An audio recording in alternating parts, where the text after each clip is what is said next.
So a really nice part of the specification now, not McDonald's, but franchises, of which McDonald's is a very famous type of franchise.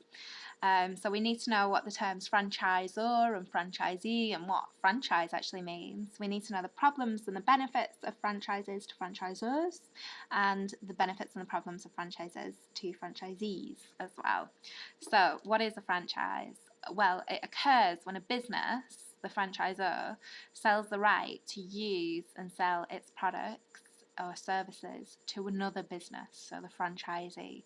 So if we have a look at a few examples, say if you wanted to set up your own business, you could either, say it was fast food, you could either set up your own fast food company from scratch, or you could buy into a franchise. So you would be the franchisee,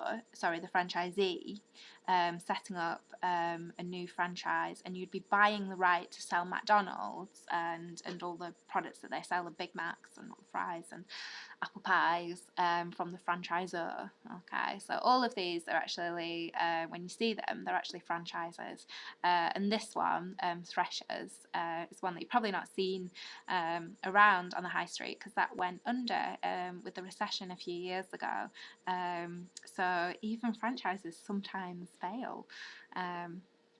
Okay, so how do they work? So there are different forms of franchises, but the basic rule is that the franchisor sells the right to the product for a fee, and they get a percentage of the franchisee's turnover or revenue.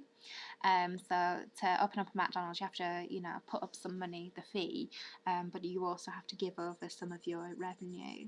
And you get the right to use the name and the systems and training materials and products.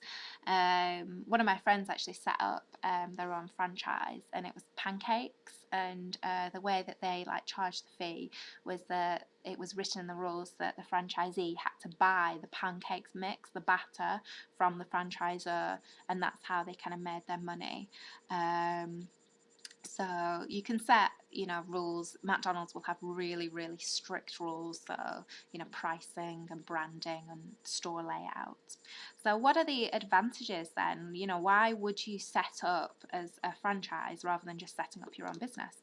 Well, you're buying into an established product with a track record. So this is easier than starting from scratch, because it's tried and tested. It probably already has a customer base. Probably already has kind of brand loyalty, very much so in the case of Subway or McDonald's. You also get the support of the franchisor, who has a lot of experience of running the business in different locations as well, so you might get training from them and help from them. And rather than just kind of setting up as your own small business, you're part of a bigger business, so you're going to get a benefit from economies of scale, such as marketing and purchasing economies of scale as well. However, it can be very expensive. It would be very expensive to buy into a McDonald's. If other franchises let their standards drop, then it damages your brand as well, even though you had no control over them. So it can hit your sales. The franchisee has to make regular payments to the franchisor, so a cut of your revenue is going to be taken by the franchisor, and it's really going to restrict your decision making as well, because they have very strict rules and regulations about how everything's going to be formed basically in your organisation. So looking at the other side, if you're a franchisor, why, if you're a business, an established business, why set up as a franchise and be a franchisor? What's the benefit for them? Well, they're going to gain revenue and income from usually the hard work of the franchisee. So you're getting people that are very motivated, because they're kind of sort of part owners working for you, rather than just having managers that don't have a very big stake in your business. So they're going to work hard, and you get to benefit from it. It's also a faster way of growing your business than growing organically, because the franchisee is going to introduce some of the money themselves. So you're getting money that way, which could be a stumbling block for you if you were just going to grow by opening your own new stores up, because you'd have to get loans, and there'd be a limit on how much the bank's willing to lend to you. And that last point there about highly motivated managers as well, because they're involved, they're going to gain some of the reward as well. However, if you sell the franchise to a franchisee who is not very dedicated, they may damage your brand, and although you are getting some of the revenue and therefore profit from the hard work of the franchisee, the franchisee is still going to keep some of that money themselves, so you're sharing the rewards. And again, you don't have complete control of running of the business. But I think that last point would be true of any business. You're not going to be able to run every business yourself. You're going to have to employ managers. So I think you've got more control maybe over a franchise than maybe some of your own businesses, because there's going to be a lot of legal documentation. There's going to be a lot of rules set.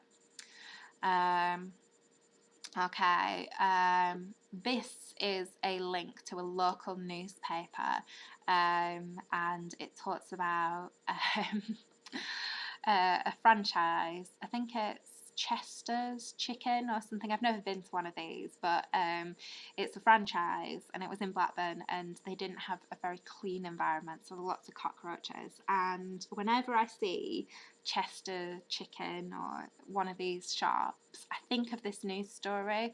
So it just goes to show that one franchise, poorly run franchise, can really damage the reputation of all of the franchises. Okay, so this is a question that comes up quite often, not this case study, but similar to this. So franchising, as used by the mattress doctor, I don't think it should have a has there, but is a popular way of expanding. It brings benefits to both the franchisor and the franchisee, but few, if any, problems. To what extent do you agree with the statement? So remember, to get the most marks, you need to identify the benefits and problems. It's got to be a really balanced argument. So think back to those advantages, disadvantages, advantages to the franchisor and disadvantages to the franchisee. To the franchisor. Make sure it's what I would call a matrix style question. So you've got positives to the franchisee, positives to the franchisor, negatives to the franchisee, negatives to the franchisor, to get the full allocation of marks. It usually is an evaluative question. So two-sided to both points of view, to the franchisee and to the franchisor. Okay.